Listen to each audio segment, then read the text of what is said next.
ಮಂತ್ರಾಲಯದಿಂದ ಪ್ರಸಾದ ಅಂತ ಹೇಳಿ ಪರಿಮಳ ಪ್ರಸಾದ, ರಾಯರ ಅಕ್ಷತೆ ಎಲ್ಲವನ್ನು ನಾವು ತಗೊಂಡು ಬರ್ತೀವಿ. ತಗೊಂಡು ಬರುವಾಗಲೇ ಪ್ರಸಾದವನ್ನು ಒಂದು ಸಪ್ರೇಟ್ ಬ್ಯಾಗ್ನಲ್ಲಿ, ಶುದ್ಧವಾದಂತಹ ಬ್ಯಾಗ್ನಲ್ಲಿ ಇಟ್ಕೊಂಡು ತಗೊಂಬರಬೇಕು. ತಗೊಂಡು ಬಂದ ತಕ್ಷಣ ಮನೆಯಲ್ಲಿ ಅದನ್ನು ಅಲ್ಲಿ ಇಲ್ಲಿ ಇಡ್ದಲೆ ದೇವ್ರ ಮನೆಯಲ್ಲಿ ಇಡಿ.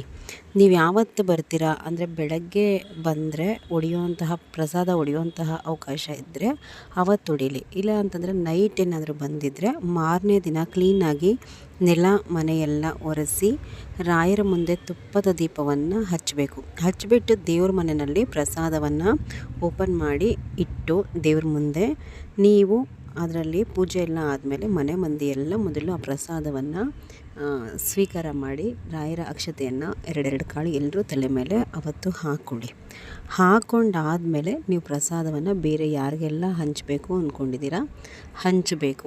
ಮುಟ್ಟಾದವರು ಆದಷ್ಟು ಈ ಪ್ರಸಾದವನ್ನು ಸೇವನೆ ಮಾಡೋದಕ್ಕೆ ಮತ್ತು ಮುಟ್ಟೋದಕ್ಕೆ ಮಣ್ಣಲ್ಲಿ ಹೋಗಬೇಡಿ. ರಾಯರ ಪ್ರಸಾದಕ್ಕೆ ಮತ್ತು ಮಂತ್ರಾಲಯದಿಂದ ತಂದಂತಹ ಅಕ್ಷತೆಗೆ ಅದರದ್ದೇ ಆದಂತಹ ಪ್ರಾಮುಖ್ಯತೆ ಇರುತ್ತೆ.